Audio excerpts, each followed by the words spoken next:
G'day. My name is Alexander Kilpatrick. This is research that I've conducted with my colleague Maria Flaksman.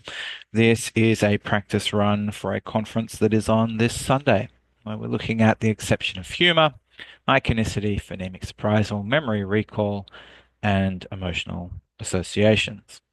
I'm about to expose you to an experiment. This is an odd one out experimental paradigm, and it is your job to identify the most surprising image.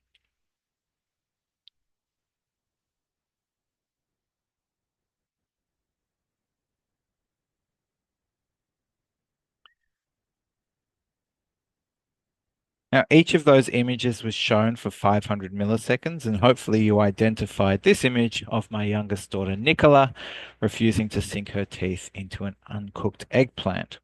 The reason I've shown you this image is because this is the surprising image, and we know that there are a number of really interesting psychological things that go on when we are exposed to surprising events and stimuli. Firstly, our perception of time decreases. So each image was shown for 500 milliseconds. Perhaps you felt like the eggplant image was shown for longer than that. If there's some kind of response event, say, for example, I were to ask you to identify the object, then you would typically take longer to respond to that response event. We also know that that initial accuracy decreases, so you might not have identified the eggplant in comparison to the ice creams. And lastly, and important for the study that we're talking about today, our long-term memory accuracy increases. So we're more likely to remember the object down the track. Now, these effects have been examined in linguistics at the surface, at the sentence level. So the child ate an.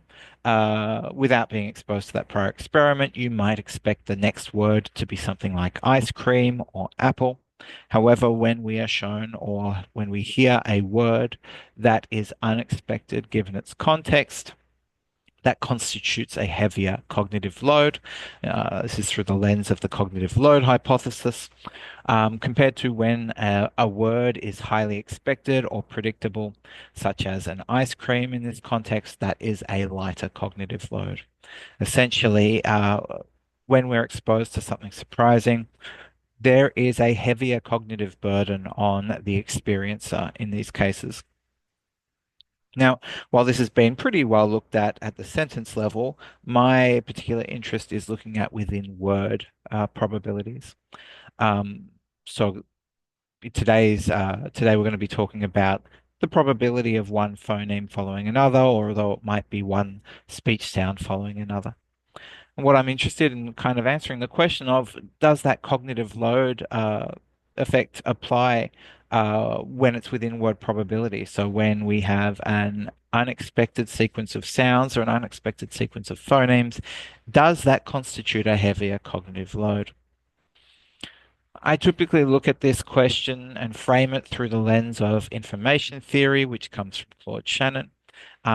And essentially, information theory gives us a way to quantify the amount of information that's being expressed at any given time in a communication system.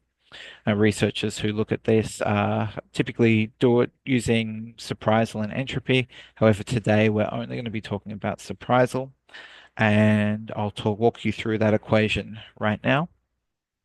So we're looking at phonemic bigram surprisal. Up the top of the screen here, we have our surprisal equation, which is the negative log squared of an event.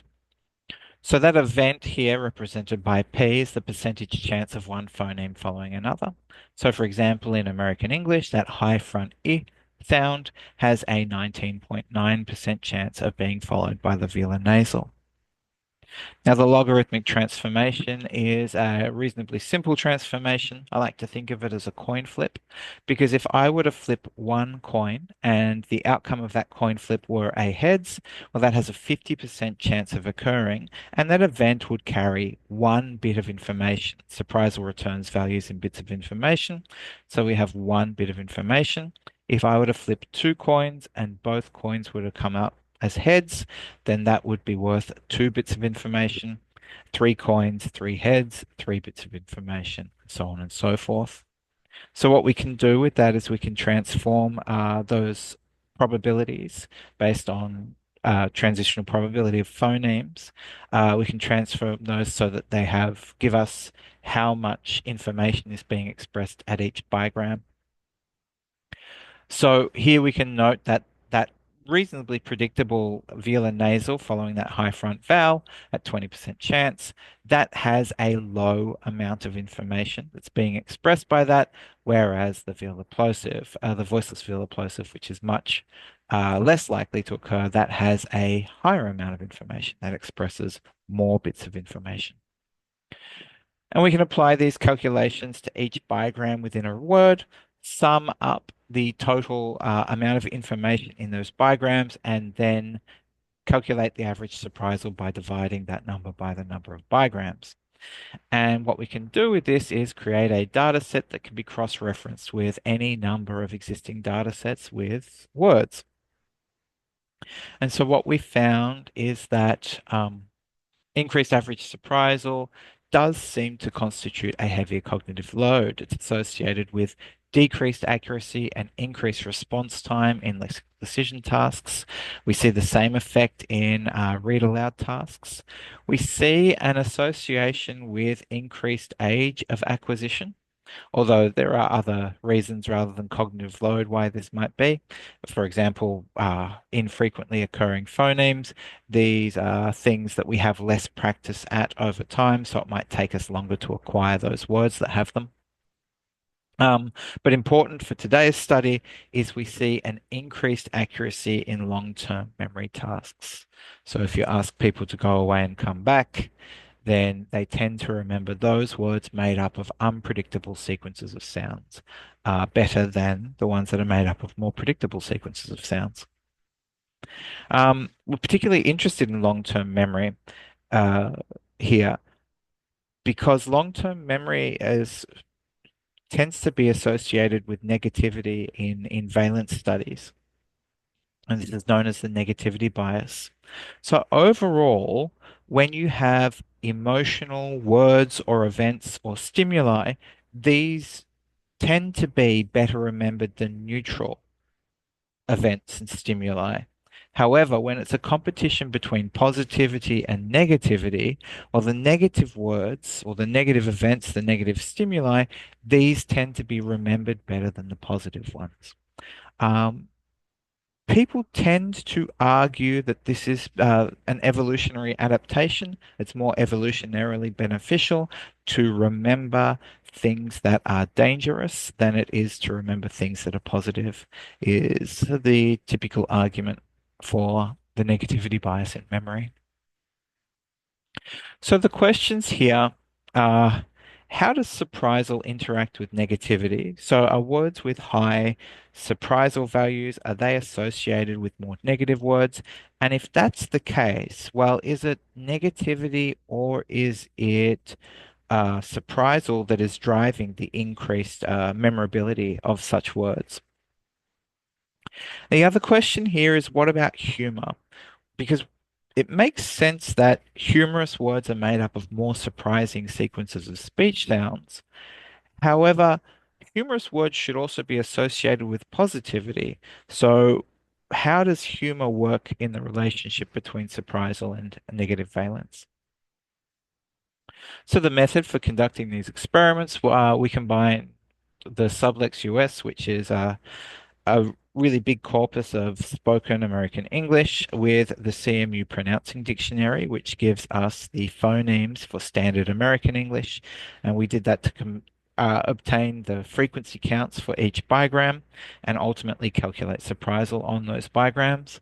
We cross-referenced that data set with some additional data sets which we use as independent variables, such as iconicity ratings, morpheme counts, parts of speech. We also get phonemic length based upon the CMU Pronouncing Dictionary. We then took our dependent variables.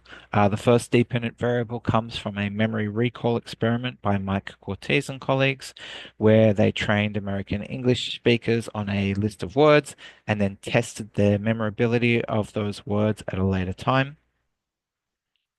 There's the NRC Emotion Lexicon, which gives us scores both binary and Likert scale scores for a range of emotions and sentiments. I'm not going to go into all of them in today's talk, but if you're interested, you will find all of those calculations in the conference proceeding.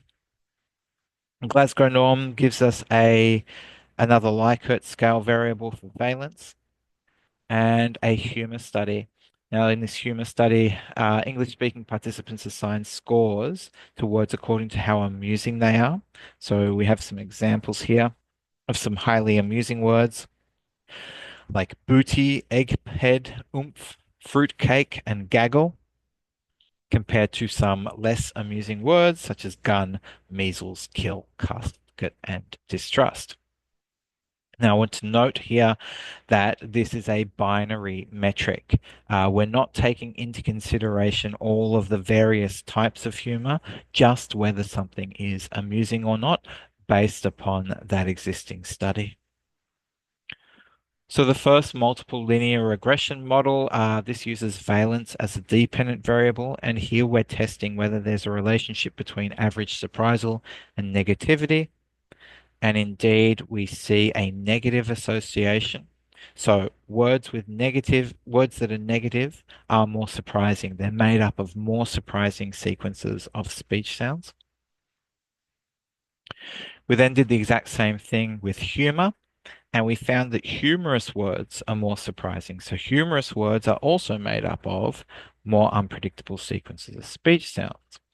And what's interesting here is that we were kind of interested, well, perhaps humorous words are negative, but that's not really the case. This is a similar linear regression where we see a weak but significant positive correlation between humor and valence. So humorous words are, at least stochastically, more positive than they are negative. Then we were interested in testing the memorability of these words. So here are the results of the memory study, the Mike Cortese memory study, and we see an association with both a negative valence and increased surprisal.